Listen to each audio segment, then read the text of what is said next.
Ladies and gentlemen, welcome to TRL 91. This is Skylar Ashwood here with Devlin Ridley. Devlin, you excited for the action here tonight? Happy 4th of July, everyone! And welcome to episode 91 of Total Wrestling Live. Your opening match is scheduled for one fall. And it is for the Tag Team Championship. Well, Skylar, we're kicking things off. The fireworks are booming, the flags are waving, the grills are grilling. But every Friday at 9 p.m., especially on 4th of July, we've got some great wrestling here at the Monster Factory. We're kicking things off with action for the Tag Team Championships.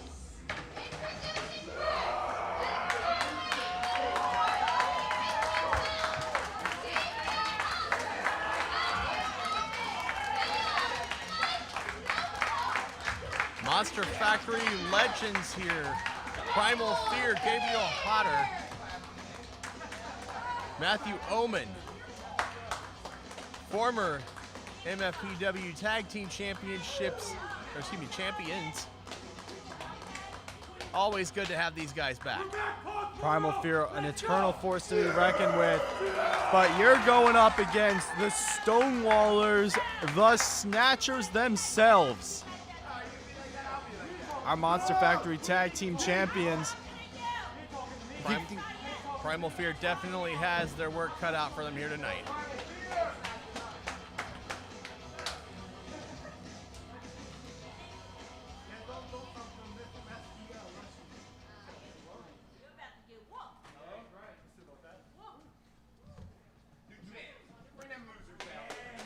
Primal Fear calling the Tag Team Champions losers. I don't think Marvelous and the God of Dabart are going to like that. Go back to SBO. How old are you? 5. I don't have to read. You're a loser. What does this shirt say? You're not reading. Go back to SBO Wrestling. No, you don't. No, you don't.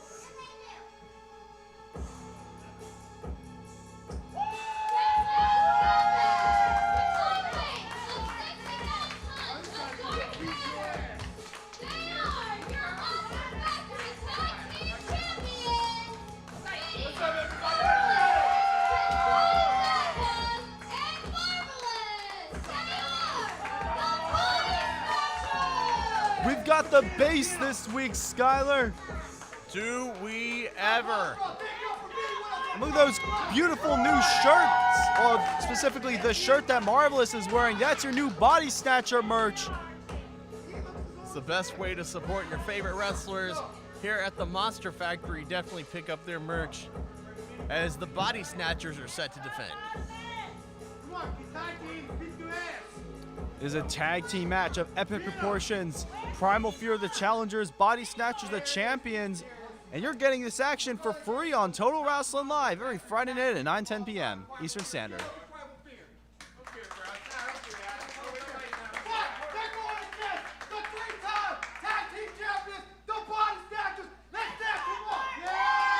Marvelous giving you a reminder of the resume of the Body Snatchers, just in case you forgot. 3-time Tag Team Champions. Go back to SBO.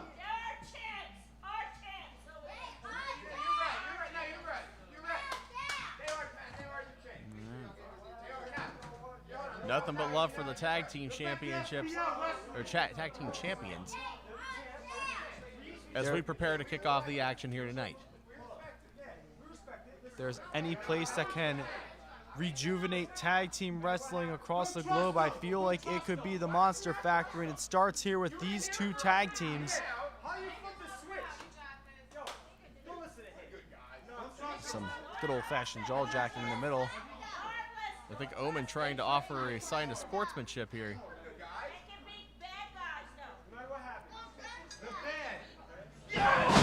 Oh, wait a second now. Unfortunately, the Body Snatchers fall for the oldest trick in the book as Primal Fear with a cheap shot to start the match. Hodder and Omen laying the boots into the gut of the God of Dadbod.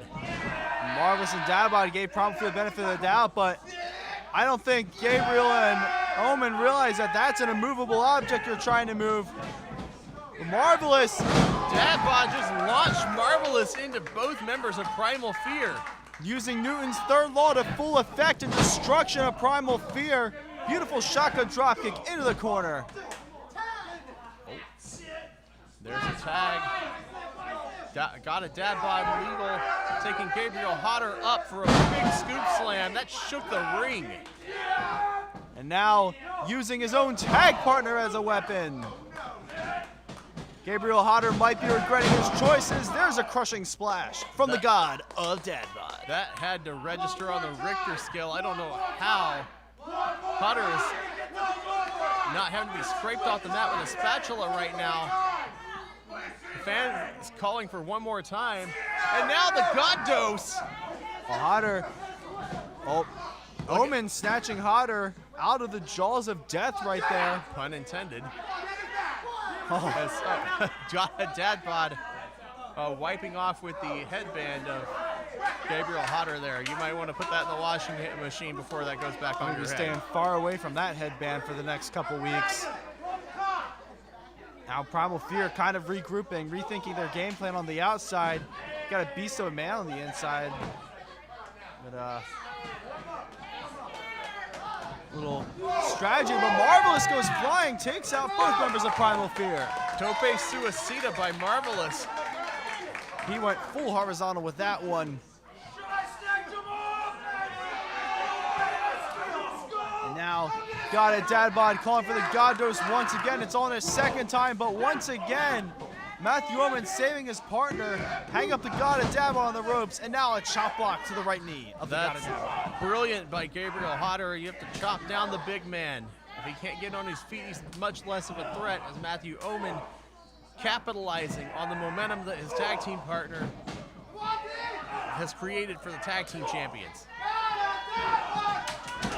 Now, Matthew Omen stomping a mud hole into the corner as Marvelous tries to get the crowd going. Again, both of these teams are tag team specialists. They know the best way to win a tag match is to cut the ring in half, isolate one member, work on him, bring him down to near zero strength, zero stamina, hit him so hard he can't wrestle anymore. That's exactly what Gabriel Hodder is doing in the ring right now. Oh, a slap right across the face by Matthew Omen. Cheap shot from the outside as Gabriel Hodder tossing God of Dad bod into the corner. We have a tag for Primal Fear. I'm sure it wasn't legal, but I'm sure Matthew Omen doesn't care as we get a corner splash now.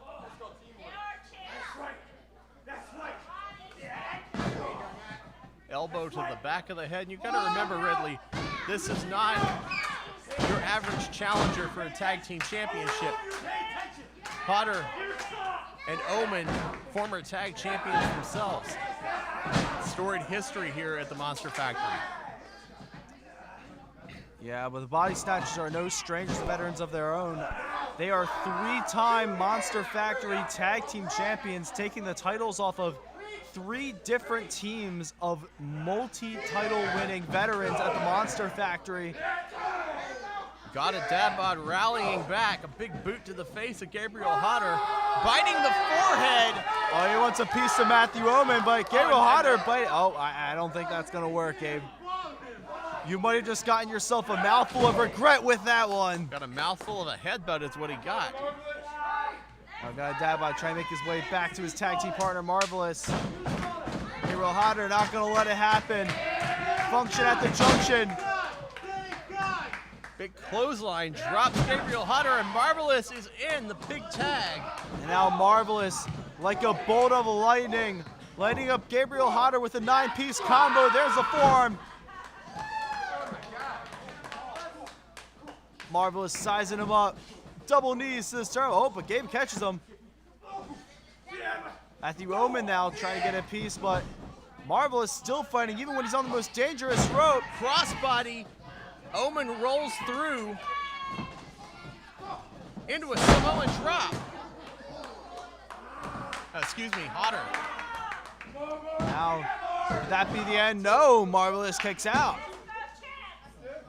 The Body Snatchers are still your tag team champions for now, that is. Now, all 4 of these men in the ring need to rethink their game plan. They've hit each other with some of their best shots. And not stay down though. Marvelous gets the elbow up, defending himself in the corner.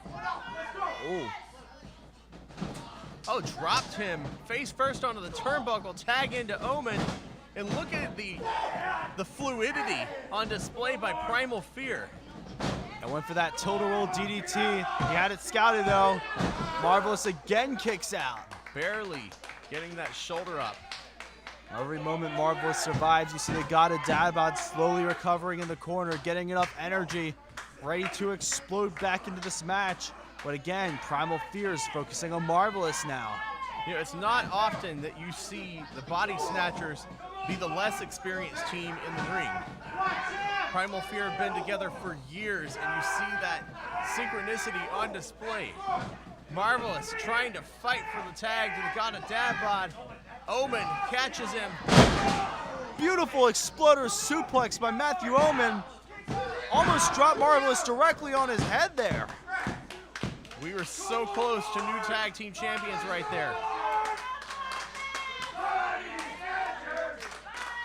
Crowd here in Paulsboro on fire for the Body Snatchers. I mean, the Body Snatchers are awesome. Let's not get it twisted, but awesome doesn't matter in professional wrestling. A tag in to Gabriel Hodder. Let's go, champ! Let's go, champ! Hooking Marvelous up for a double suplex. Every tag team move is exponentially more difficult. Wait a second. Counter with a double DDT. Marvelous in a bad way needs to get to the God of Dadbod right now. Marvelous with the buy one, get one free special on both members of Primal Fear. Could he make the save? Could he get in to the God of Dadbod? Gabriel Hodder cuts him off, gets kicked off for his troubles, and the God of Dadbod gets the tag. And now you've got a big, meaty, pissed off mountain of a man in the ring. Primal Fear is filled with, well, Primal Fear. Corner to corner, God of Dadbod running roughshod on Primal Fear, sandwiching them. Took the words right out of my mouth there, Skylar, as he connects with that double clothesline. The absolute lawnmower of offense from the God of Dadbod. You listen to this crowd wanting him to snatch up Primal Fear. Hey, if the God of Dadbod gets his way with Primal Fear, the only place we're going to be seeing them from now on are on the sides of milk cartons. Stop to the feet of God of Dadbod. Double super kick to the knees. He's down. Yeah, went for that double choke slam. Oh. Beautiful tag team offense there. Into the cover, and Marvelous barely able to break that up. We were a quarter of a second away from having brand new tag team champions. This is only our first match of the night. We got so much more planned for the night. Omen shoving Marvelous out of the ring. Hodder shouting some instructions to Matthew Omen. If you're Primal Fear, what do? You're maybe out of game plan. Marvelous just got sent into the post. This is left shoulder that went into the ring post, that hardest part of the ring. Oh, there's Matt. Where's these belts at? I don't know where the belts are. They're right there. Matthew Omen looking for the belts. Oh, you can't win the titles by disqualification to lose the match. I don't know what he's thinking. He's saying that the championships are already Primal Fear's. The referee. Oh, there's Gabriel Hodder, though. I see the strategy He's going now. to the back. Oh, and he's got the God Dose. For the third time. With the championship off the skull of the God of Dadbod. And for the third time, Gabriel Hodder escapes. God Dadbod, he's unconscious. He fell on top of Hodder and he can't kick out. It's 3. A massive backfire.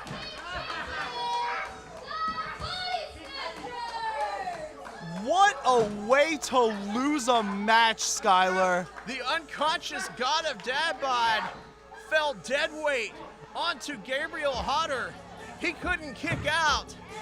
And by a true miracle of the wrestling gods, the Body Snatchers have retained. I don't think I've ever seen a dirty play backfire as much as that one did. That was glorious to watch. Ladies and gentlemen, the Body Snatchers successfully defending their tag team champions. They survive another day at the peak of the Monster Factory Tag Team Mountain. I suppose it's good to see again the old adage that cheaters never win.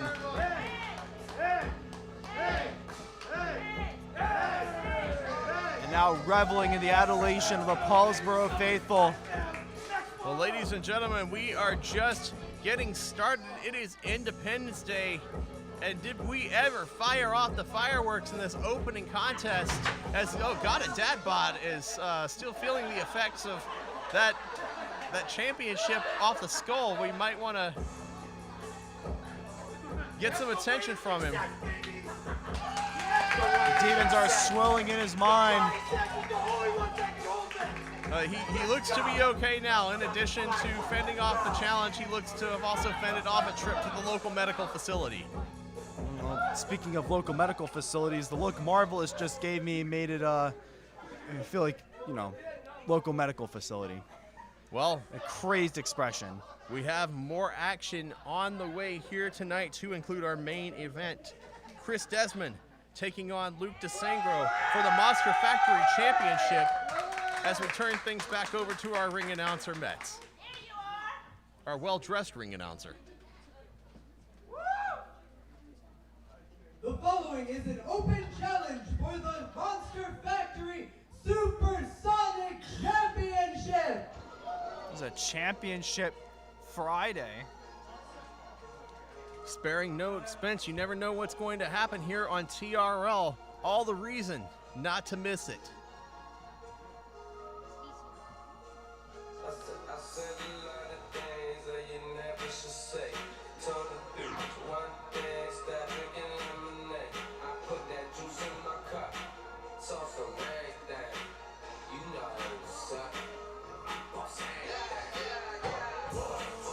Introducing first, from Rasslin, New Jersey, weighing in at 207 pounds, your Supersonic champion, David Goldie!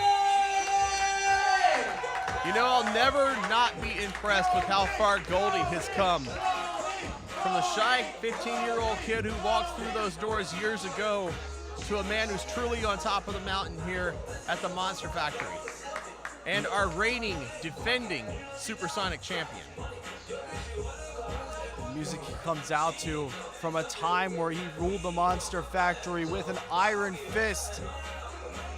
And could be anyone coming out of that curtain to challenge for the Supersonic title. Could be Mark Rasmussen Jr., could be Dylan Shaw, could be Sebastian Valentino. Any amount of names could be coming out of that curtain right now. It could even be Michelle, who knows? Oh, this should get interesting. From the cool, refreshing waters of Lake Minnetonka, he is Björk Aisley Julesy! Well, Julesy, or as I like to call him, the Sultan of Denim, strolling into the Monster Factory a amount of weeks ago and has had a path here which I can only really describe as to the moon. A meteoric rise, if you will. In a very short amount of time, he's already challenging for the Supersonic Championship. Given this was an open challenge, he's had a wonderful last few weeks of the Monster Factory, winning nearly all of his matches, challenging last week. In our main event, Liam Black for the middleweight medallion coming up short, of course. But this week he sets his sights on a different title holder, Monster Factory's gold standard, David Goldie. you gotta wonder, is this the first collision between David Goldie and Julesy? Well, certainly the first I've seen. The conflict in styles. I mean, Goldie's trimmed down, he's gilded up. Julesy's got the style, the flair. You see the bandanas tied around his knees, on his waist, around his neck, as there's a referee holding the Supersonic Championship belt. Our second championship defense of the night. Well, I think it would be a mistake to say that Goldie does not have a little flash and flare of his own. Oh, of course, but Goldie's flash and flare is in his wrestling. You're going to see it tonight. High octane, just the kind of style I love. But ladies and gentlemen, Goldie versus Julesy for the very first time on Monster Factory television. our special 4th of July episode of TRL. Yeah, we're seeing a little swagger out of David Goldie there in the early goings. I kind of like it. He's playing mind games, trying to get in the head of Julesy, as Julesy is also the king of swagger, so if you can out-swagger him, he has the advantage as he's wrenching that wrist lock now, using that head as leverage, demonstrating those Monster Factory branded fundamentals as Julesy, there's a rolling kip up, escapes him. We got a stalemate immediately. I think Goldie is impressed with what just went on. Of course, but Locking up. There's a test of strength here as both men try to shove the other into the corner. Goldie got a headlock in. most people have a specific style. Goldie is what you call a 5-tool player, master of the fundamentals, and you're going to see every move he does that looks simple does a great deal more damage than anyone else doing it. Julesy with that high-octane style, very, well, sultry. Well, Julesy with a arm ringer of his own, trying to take Goldie down, and now we got a crossface attempt. Goldie had that scouted, picking Julesy back up into the headlock, working the head and neck. Julesy shoots him off into the ropes. He had that shoulder tackle scouted, a moving drop down, but two leapfrogs from Goldie. Intercepts the path with a big splash. Look at the hang time by David Goldie. It's like floating into the air. It's like he has an invisible fishing line hoisting him up in the air that's hooked into the ceiling. Well, he just hoisted Julesy up, who is balancing on the turnbuckle, taunting Goldie into a Hurricane Rana, and that was impressive, Ridley. That's a smooth, sultry offense of Julesy. You can see him practically flying through the air. Deep arm drag, beautiful drop kick. Almost did a complete flip on that drop kick, might I add. And now Julesy has some momentum in his corner. David Goldie with a rear waist lock, attempting for a roll up.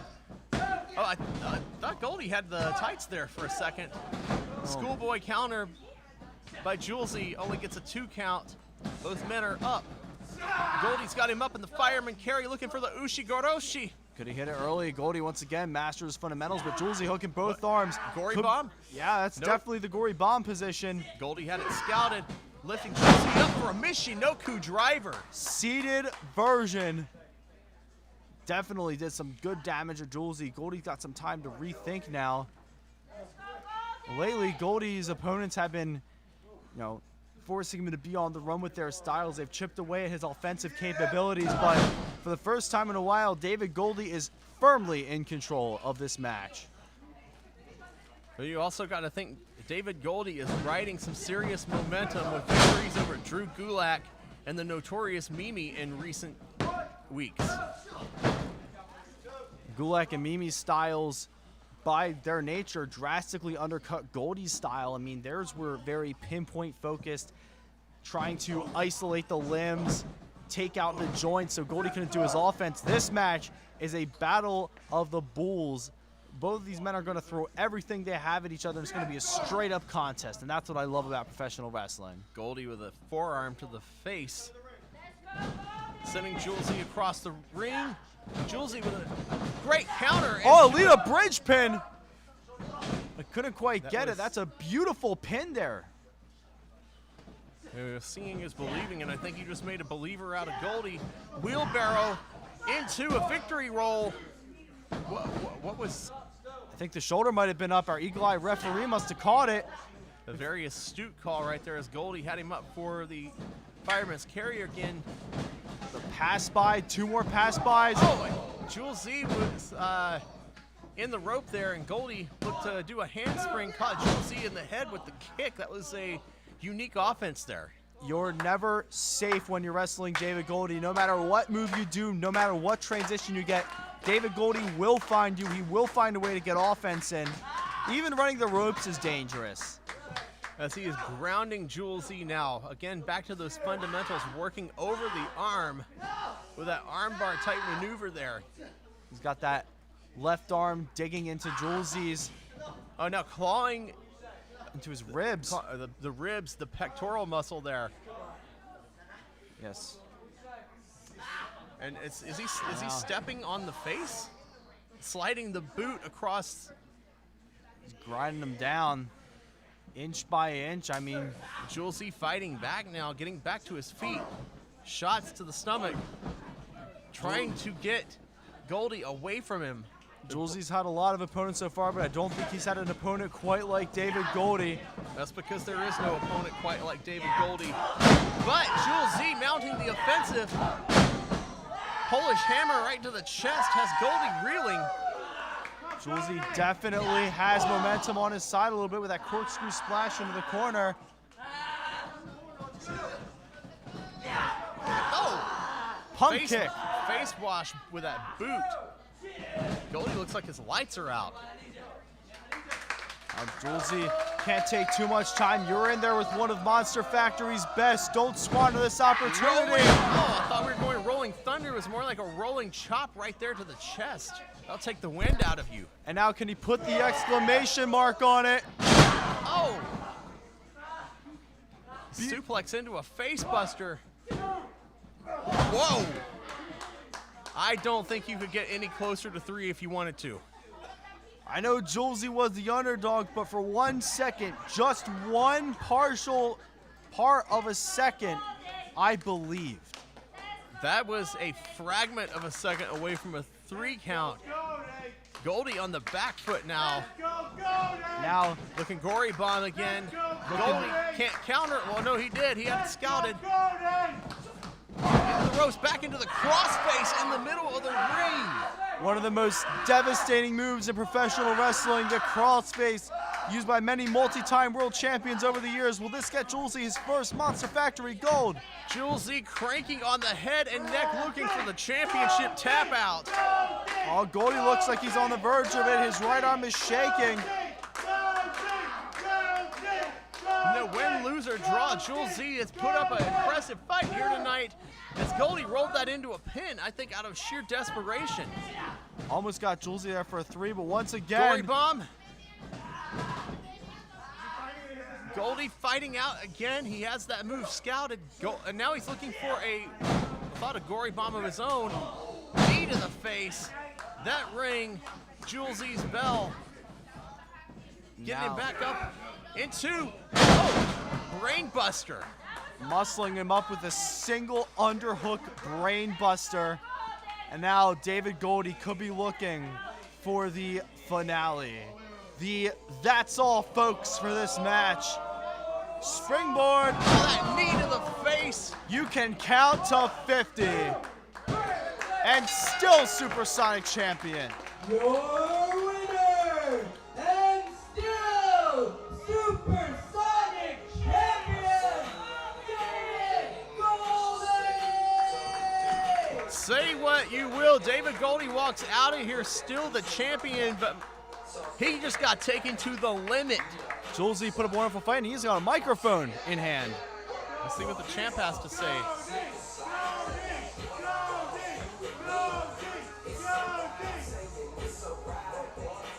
I love this, man. I love this. I love being champ. I love defending this week after week, and he did a damn good job.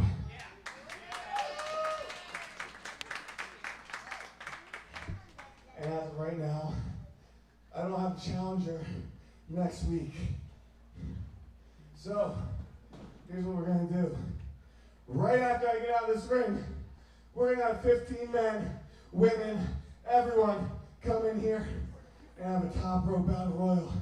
Last man standing, last woman standing, they can have next. That an impromptu 15-man woman battle royal. Hold on one second. Is Jules E gonna stick around and enter this, or? That's a smart thing to do. You almost got the job done. Why not try again? Oh, here's Mr. Softy. The middleweight medallion champion, Dylan Shaw. All natural Diego Terrell, and here's it. Oh, of course, we're not going to go God, without Pete Cossey's here. Pete Carter better be in this match, Skylar. All 3 members of Pete's posse, but I don't think, actually, no, the Italian Tank doesn't look to be an entrant. Kid Chaos in there. Who's the dude with the mask? Some new faces here.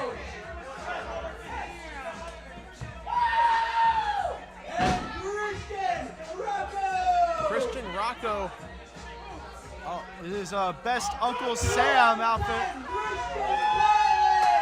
Christian Darling, and this is not going to be like other battle royals. Because Stevie Brooks is not like other girls, and she's here.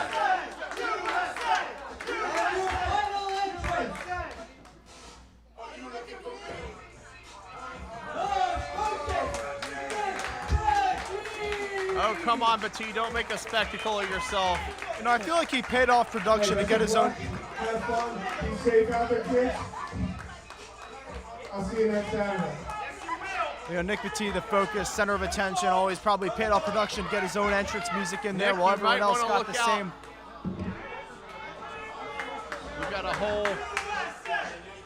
I think Christian Rocco is more concerned with celebrating the birthday of America. He's probably wondering where the grill's at.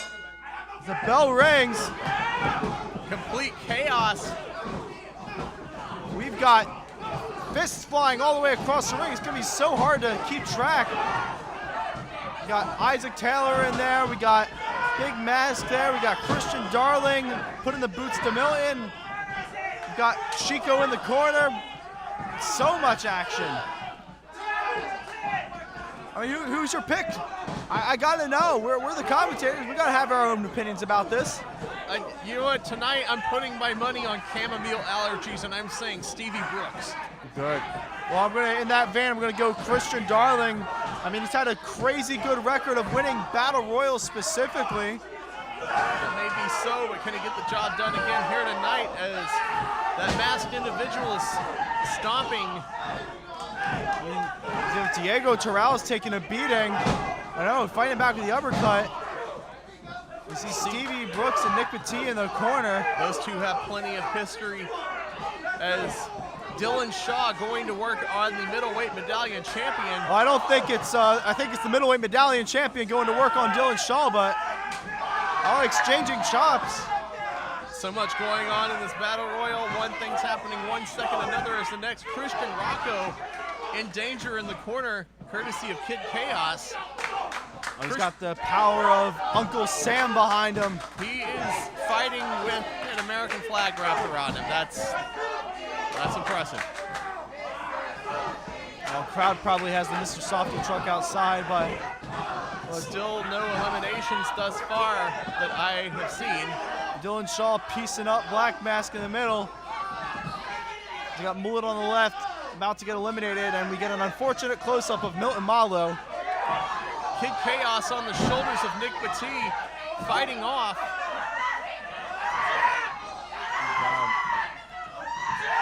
Oh, Liam Black might have pissed off the wrong luchador.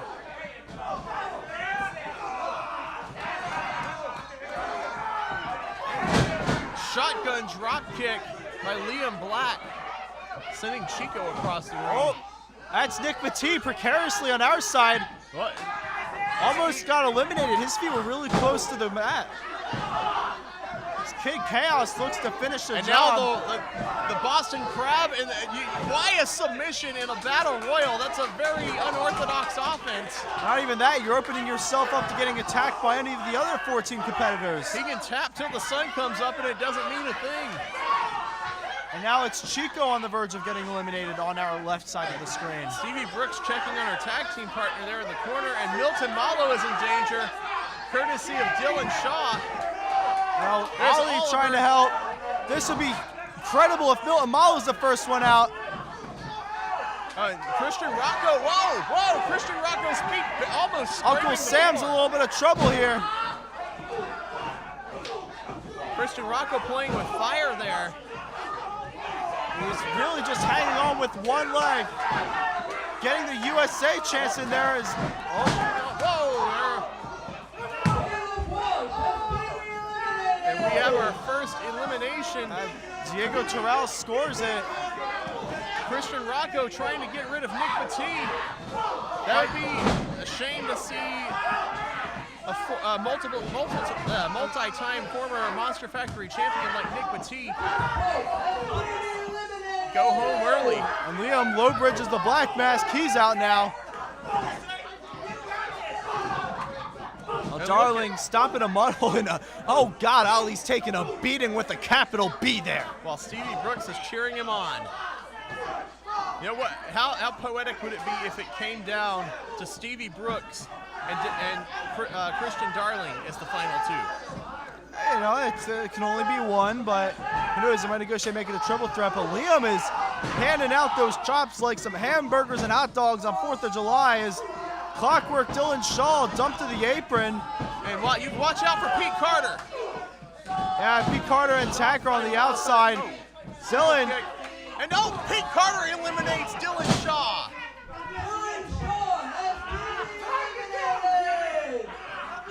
And I think he's thinking of going after Pete Carter, but the Italian tank is right there as his insurance policy.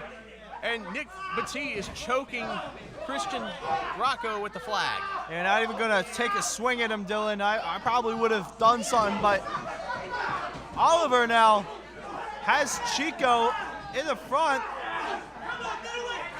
Chico in trouble. There's still so many bodies in that ring, Skylar. Oliver trying to get rid of Chico. And Christian Darling just bumped into Kid Chaos.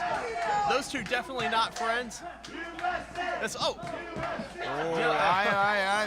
Isaac Taylor just shoved Kid Chaos into.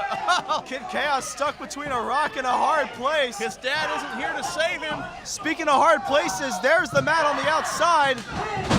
Chico out as well.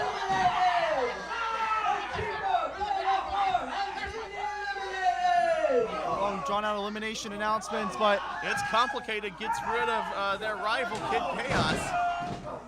Unfortunately, no Papa Juice here to even the odds. We are down to Milton Malo, Isaac Taylor, Christian Rocco. It's complicated. Nick Petit, Liam Black. I mean, I would love to see Diego Toral win this battle royal. Like, get some new blood in our championship pictures. Diego and Oliver also hanging in there. Liam Black, only current champion in this match, the middleweight medallion holder. Christian Rocco now probably looking for dessert at this point. Tag team partner. Oh, and he smacked him in the face as he expanded the flag. I don't think Oliver liked that really much, but look out, here's Christian. Diego. Oh, man! Wow, Diego took a hard spill. Look at the velocity on Diego Toral. Tried to get rid of his tag team partner and got thrown out himself. Milton Malo trying to get rid of Christian Rocco now. And Milton Malo trying to ruin the fun, but And Liam Black offering.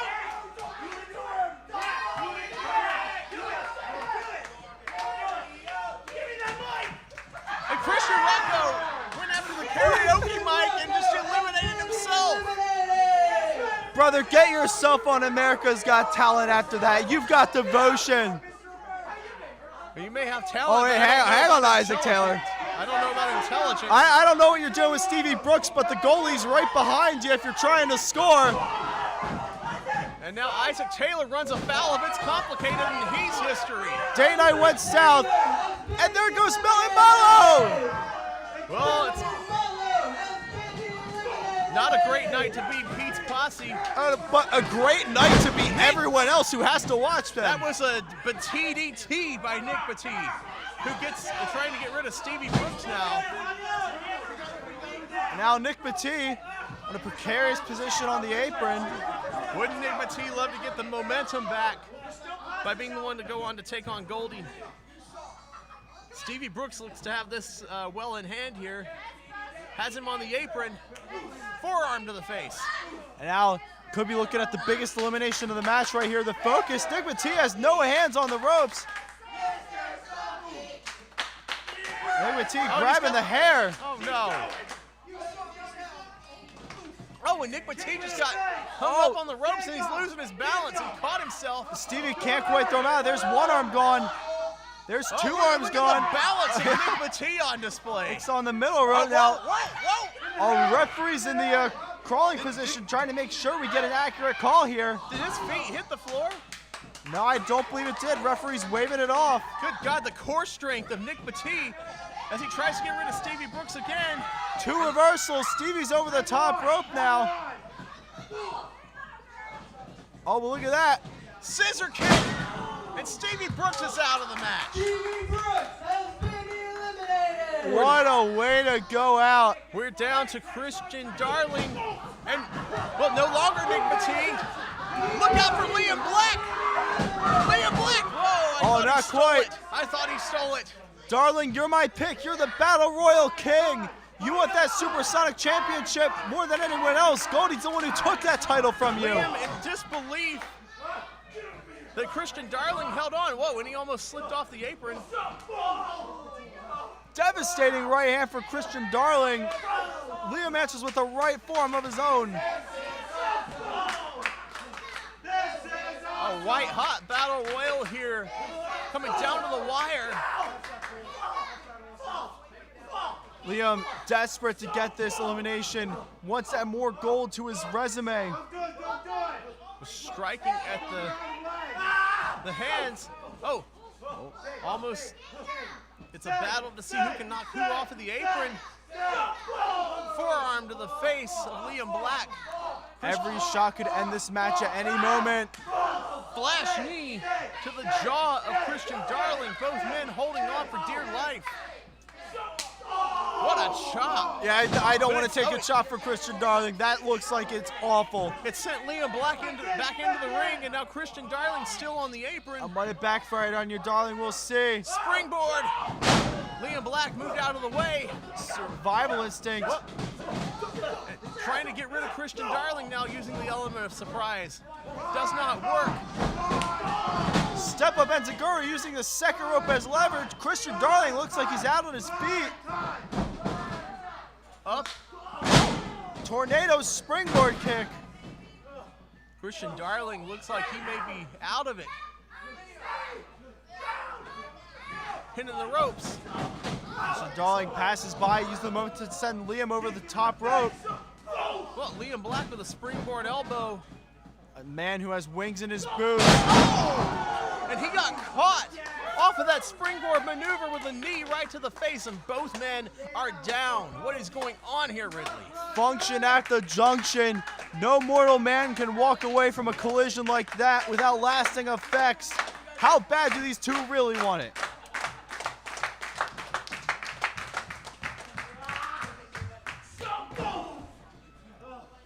And now both men desperate. They have an opportunity at one of the biggest titles in the Monster Factory at their fingertips. They don't have to pin him. All they got to do is throw him over the top rope. Both feet got to hit the floor. Well, when you're at the stage of exhaustion that these two men are, that may be even harder than pinning him. I mean, before this moment, both of these men had 13 other competitors in the ring, had to deal with 13 different styles, but now it's just down to one-on-one, Darling and Black. Now, with men putting everything into those strikes. I'm gonna call the Worldwide Boxing Company for this slugfest. Oh, reverse roundhouse to the back of the head. Darling never saw it coming. Darling! Mind buster! Put that in the textbooks. Christian Darling feeding off the energy of this crowd. The massive dude, Christian Darling, looking to put an end to Liam Black's hopes and regain his Supersonic Championship. Whoa! What a reversal by Liam Black, and he steals it! Darling has been eliminated. Your winner and #1 contender for the Supersonic Championship, Liam Black. Oh my God, that is the most tense exchange at the end. Liam Black with a reversal to pull off the heist of the century. It could have gone either way at any moment.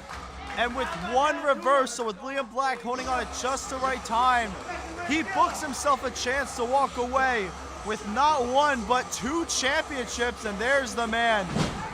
There's the champion, David Goldie. Saturday, July 12th, Summer Splashdown. It's going to be one-on-one for that orange belt, the Supersonic Championship. This is going to be one that you do not want to miss. It is champion versus champion. David Goldie's belt on the line. But as you mentioned, can Liam Black walk away with 2 championships as he denies the display of sportsmanship? Goldie taking a moment. Think we're looking forward to seeing this one, Ridley. I certainly am.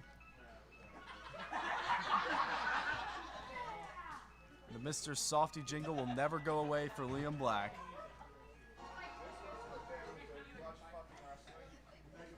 Well, ladies and gentlemen, we still have more action on the way to include main event tonight. Chris Desmond, Luke DeSangro, one-on-one. We got an IKEA warehouse getting tossed into the ring, carpets and beanbag chairs. Here that we are about to have a debut of a new talk segment Guys, having a here. good time tonight? Yeah! Don't forget to join us for Summer Splashdown next Saturday, July 12th at 2 p.m. And make sure to join us Saturday, July 19th at 3 p.m. for our all-women sister promotion, Bell to Bell, presenting Liberty Bells, with the main event of Notorious Mimi and Gabby Ortiz for the Diamond Championship. This looks like a display room in an IKEA. Oh, whatever's going on, I'm sure it's going to get the job Please done. welcome to the ring, Brian Murphy! It makes me want to shop for new furniture, but we got Brian Murphy in the ring. Suit and all. Mr. Red Velvet over here. Styling it out like no other. Nice suit, but I think Brian Murphy went thrift shopping before this. No! Does it! No! And we seem to have missed the front roll-up. Oh, you got it that time. Oh my goodness, guys!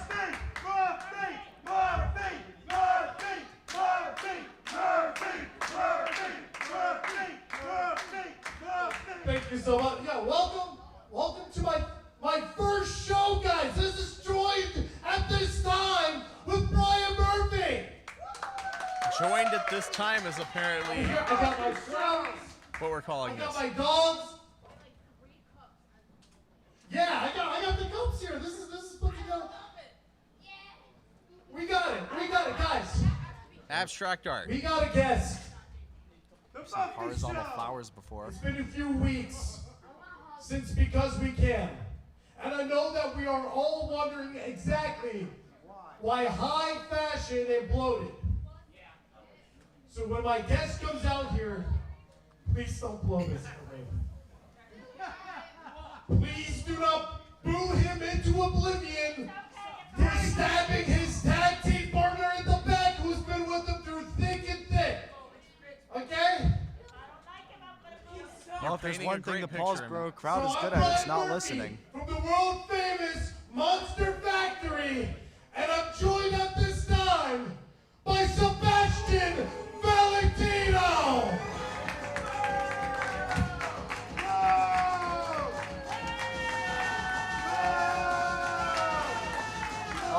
Sam was true. Sebastian Valentino stabbed his tag partner Mark Rasslin in the back, and hey, what did I say earlier about the Paulsboro crowd not being good at listening? I gotta say, this is probably the most casual I've ever seen Sebastian Valentino dressed. But he's still accessorized to the nines. I mean, he's got his own shirt. What more can you ask for? I'm good. You know, Brian, I know this is your first episode, but I'll be real, I was expecting a little bit more. It's fine. You're my friend. I'm happy for you. And I'm so honored that I'm your first guest. Thank you. Thank you. All right. Take a seat. Okay. Sebastian, I'm just wondering. Things did not go well with Mark Rasslin Jr. I want to know, why did you do what you did? You know, Brian, I feel like everything happened for a reason. So I think instead of asking me why, you should ask me why not sooner. Why not sooner?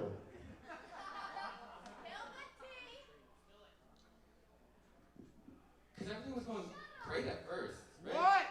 Our first encounter back in January, I challenged him for the middleweight medallion. What? And I lost that match, and that was fine. What? I've taken losses before. I can move What? past that. But then he became my tag team partner. And you know with Mike Z now, that when you're a tag team, you get really close to somebody. You're supposed to be there for each other.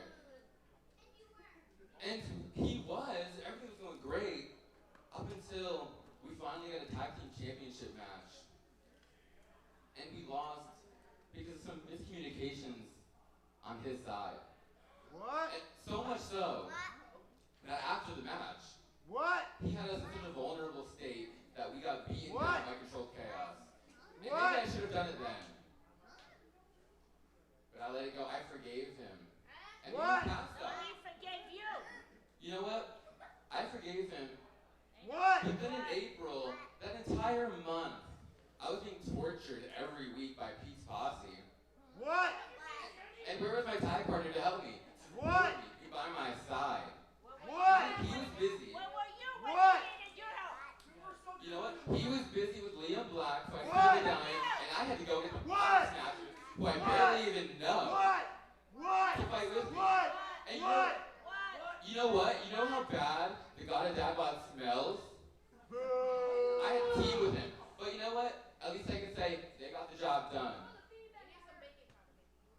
And maybe at that point I let my anger get the best of me a little bit. And maybe I cost Mark the middleweight medallion on purpose.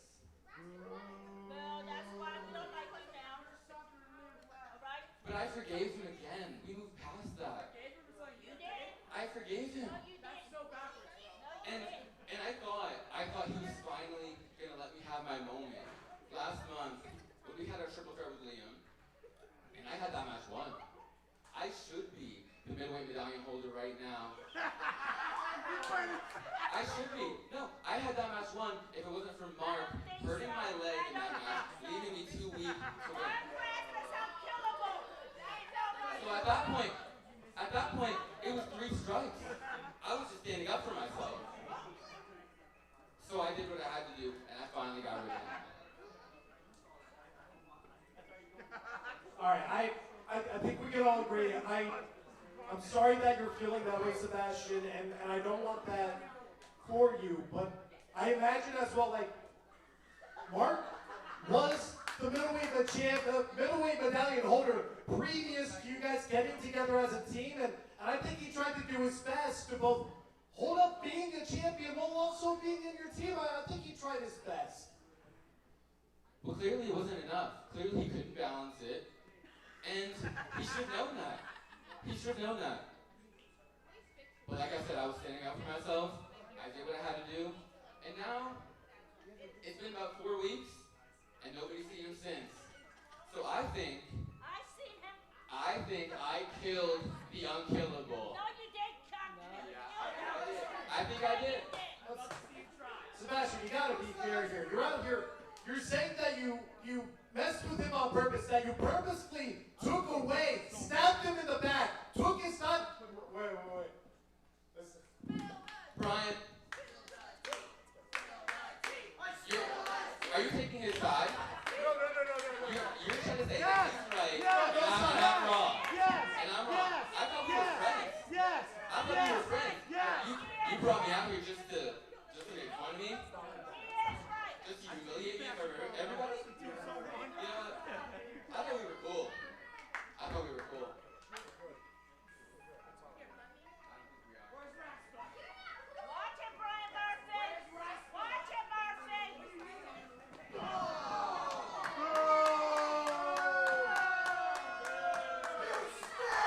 A reprehensible attack by Sebastian Valentino. Well, Brian Murphy's one of the nicest guys that I've ever met in my life, and to do this to him. Oh no, not the flowers. Oh! The most devastating weapon in professional wrestling, the flower bouquet. Oh no. Valentino has the chair. Crazy steel chair. Oh, right across the back. Never seen someone hit with a beach chair, and here are referees. Well, you've never seen somebody as vicious as Sebastian Valentino. What on earth? What has become of Sebastian Valentino? I think he just explained he's embraced the dark side. Teaming with Raspa seemed to have gotten him nowhere to his liking, and here we are. We'll see where this new attitude gets Sebastian Valentino.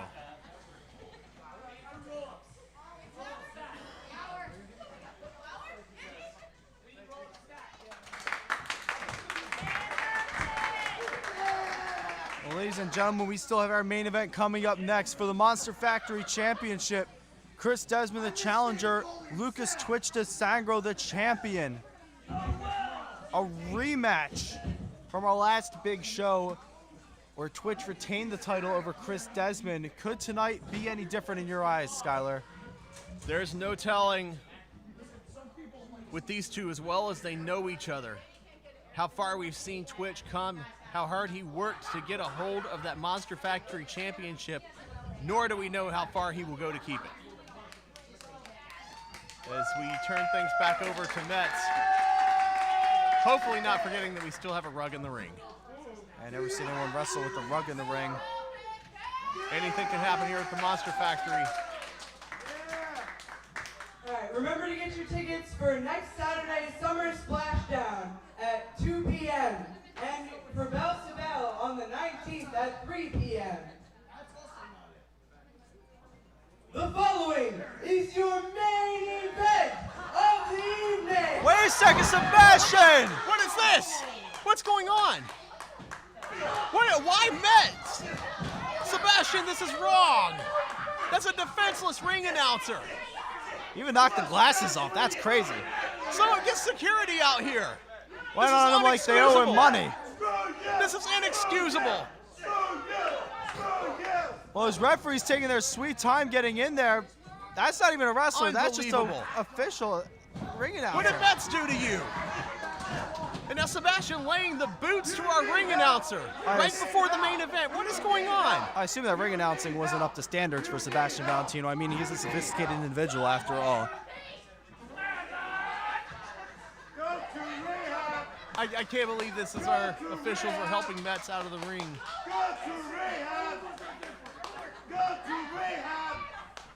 Wow. I'm at a loss for words here. Ring announcer clearly rattled here. A devastating assault from Sebastian Valentino.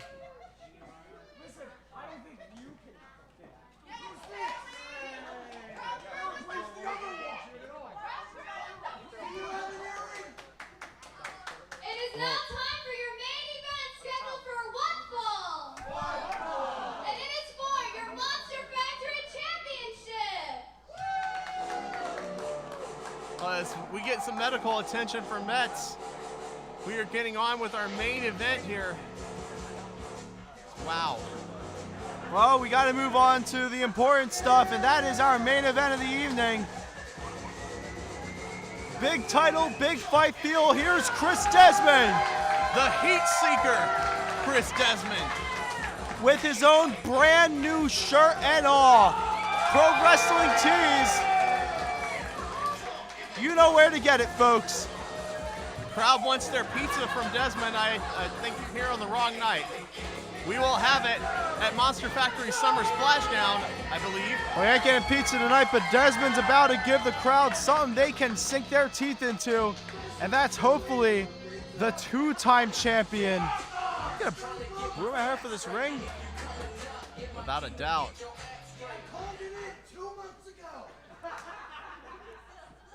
I called mine in 3 months ago. got 30 minutes to get that pizza in. I'm sure Desmond's hoping it's not going to take him 30 minutes to beat Luke DeSangro here tonight. Or it's going to take 30 minutes for Twitch to get out here. Oh, there's the music right on cue as I say that. We'll mention the man and he shall appear. Luke DeSangro now coming to the ring in that Temple University jersey, paying tribute to the late John DeSangro, the director of basketball. Luke DeSangro's been through a lot as he comes face to face with a man who took him to the limit upon their last meeting. Look at that stare down right there. Desmond, wants some space. I don't blame him. That was a uncomfortably close distance Twitch had from his face. I don't think DeSangro cares. This man is out here. You see the look in his eyes. He is a man on a mission. Oh man, look, yeah, you got that sunken look, staring dead into the eyes of Chris Desmond. No theatrics, no celebration, no nothing from Twitch. Introducing the challenger from Somerdale, New Jersey, weighing in at 180 pounds, Chris Desmond!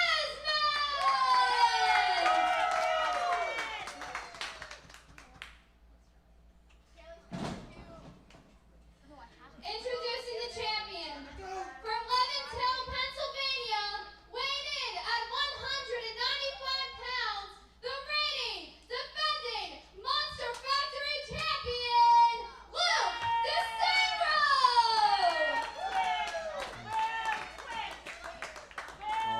Twitch and Desmond nearly butting heads there. Main event time on our 4th of July episode of TRL 91. Desmond the challenger, Twitch the champion. Big Monster Factory championship on the line. They feel the tension in the air. DeSangro managed to pull it off last time. And here we go. Big fight feel at the Monster Factory. It's not often you get a match like this on a Friday night. Hell, it's not even often you get a card like this. Tag title, Supersonic title, that big battle royale, all in the span of an hour and 20 minutes. It's Independence Day. We got to be firing on all cylinders here as these two lock up, struggling for control as Desmond gets the headlock in the early going. Scoring first blood, wrenching that arm into his elbow there to get some more leverage on the headlock. A Twitch. DeSangro sent him into the ropes. 10 years of training paying off there. Shoulder tackle, up and over. Hip toss blocked. Oh, 2 blocks, 3 blocks, 4 blocks, 5 blocks. Whoa. Oh. And look at the stalemate. That intense stare between DeSangro and Desmond. And if I had any more blocks, I'd be able to build a tower of Legos there.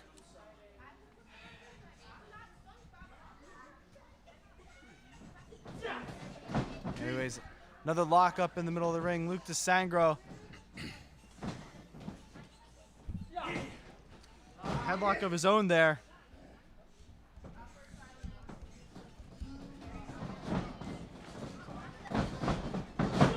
Oh, cartwheels over the drop down. Desmond takes him out with the drop toe hold. And now kicks to the chest. Desmond misses the double stomp there, but catches him with a deep arm drag and wrenches in the armbar.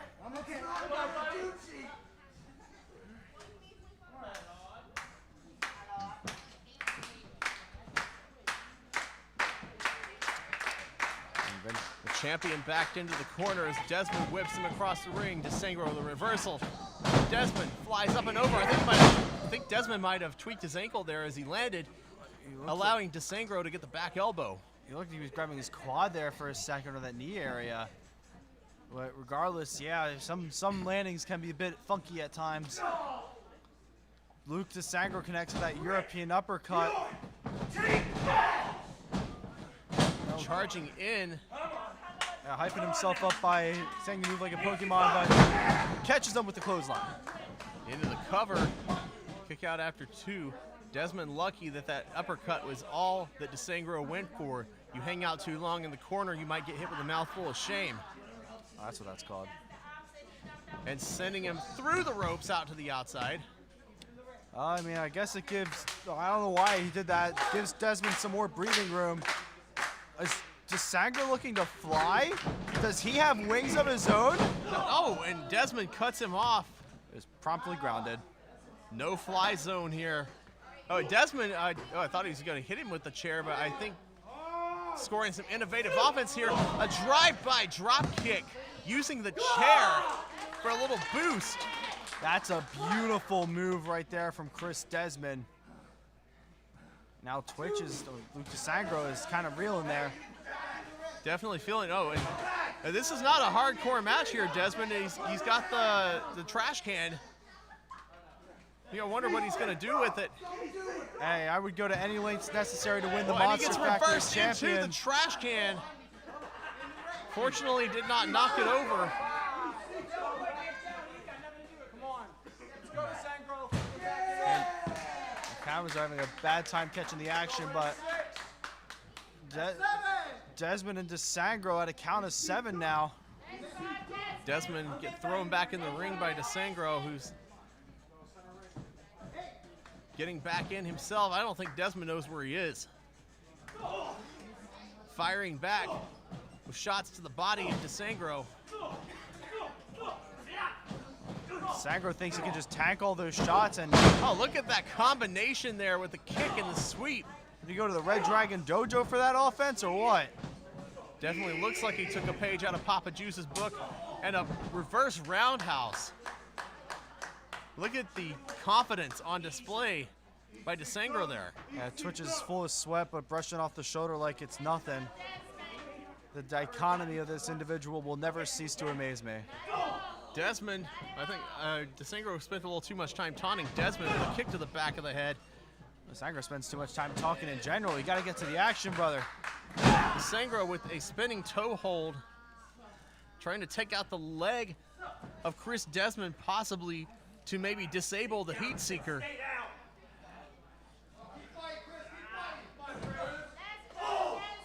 Oh, you're forgetting Desmond has one free leg he can kick you with, and he can kick pretty hard. True, but if you take out that leg, weakens the heat seeker, weakens the speed to which he can get to the top rope to hit the spiral tap. That is true. Desmond's got to watch out for that. DeSangro knows him so well and has him scouted. Big roll up by DeSangro. Almost got the 3 and into a stretch muffler. Rare submission move here. Got the hands locked. Twitch is carrying a lot of weight here. His own weight as well as Desmond's. Maybe carrying a lot of weight, but he's got that leg stretched. It's an awkward angle of the hip. And Desmond head scissors out of it. Jumps up and over for a sunset flip. DeSangro rolls through. Pin combination of his own. Desmond reverses. Series of pin attempts. They're rocking around in there, Skyler. And you gotta watch, because any one of these pin attempts could be successful if you get caught in the wrong position. They're swinging around like Benny Goodman in there. The referee having a little bit of an issue keeping up there. That's how fast those pins are being reversed. Double clothesline, and both men are down. Function at the junction in the middle of the ring. You get some recovery time on the mat, but they got to the count of 10 or this match gets thrown out. Desmond is close enough that he might be able to go for a pin, but he opts not to. Yeah, Twitch is already getting up to his feet. Possible strategy there. Desmond with a clothesline. DeSangro getting right up from it, maybe not able to put the full force of the clothesline in because of that weakened leg, but it's not going to keep him from trying to use those educated feet. With every kick, Desmond wants to take Luke's block off. Trading discus elbows. Oh, charging up that arm. Oh, DeSangro missed a discus elbow, went for another one, and The kick power on display from Chris Desmond. Yeah, but you're not going to be able to pin Luke DeSangro in that position. You got to get him onto his back.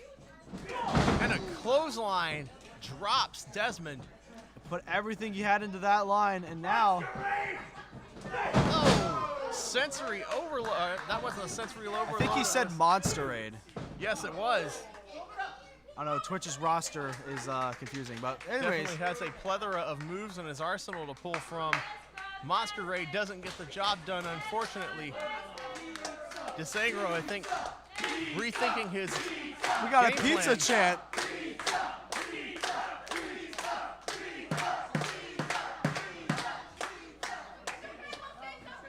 DeSangro taunting Desmond as he pulls him up. That's his problem. He talks too much. Oh, and a little sign language there from Chris Desmond. It's a PG show, Chris.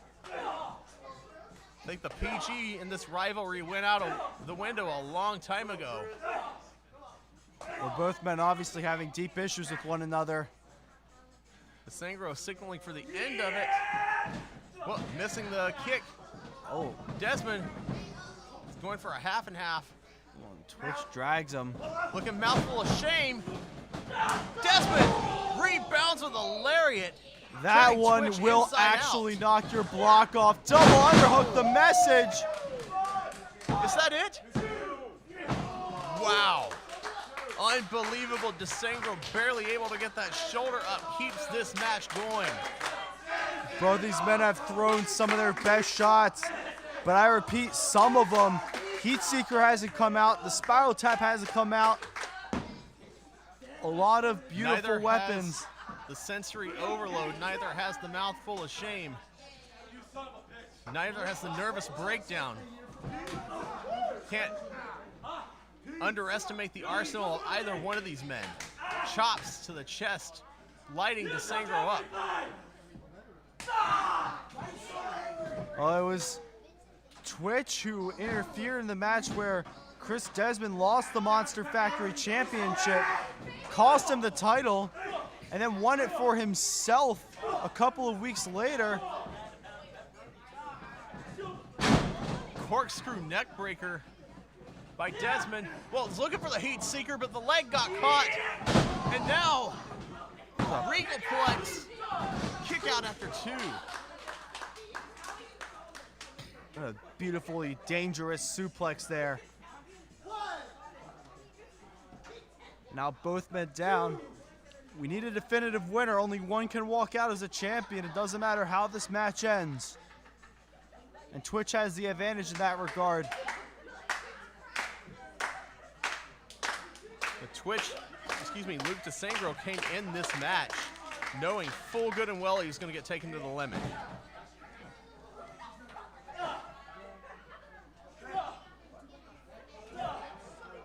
Desmond fighting out of that suplex attempt by DeSangro. Pulls him back by the tights. Flips through the back suplex. Big discus elbow. And now, leaping Spanish fly off the mat into the cover. That may have been the first wrestling move I've ever seen that may have legitimately defied every law of physics I've ever read in my entire life. That boggles my mind. We need a scientist to go over the angles of that one, but regardless, both men are still in it. Desmond gets up first, mounts the first offensive maneuver. Another running form into the corner. He's got to chop down Luke DeSangro, but DeSangro with a Baisaku knee into the cover. Almost got it.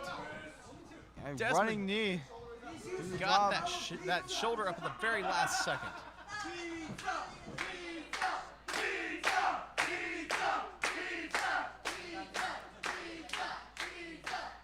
Well, maybe if Desmond wins, the crowd gets free pizza, but Lucas with that bulldog choke. Very underrated submission hold. And, here it comes. Oh! And that's why you The don't Sangro run got- your mouth, Twitch. He got overloaded with a heat seeker there, and now he is in prime position as Desmond is thinking heat seeker, spiral tap. Desmond got all of it. Wham! Oh my God! Unbelievable!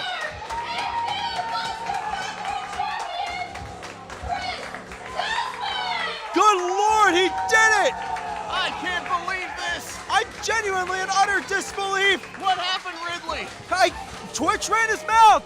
He did the one thing I always call him out for doing, and it cost him the one thing he worked his entire career.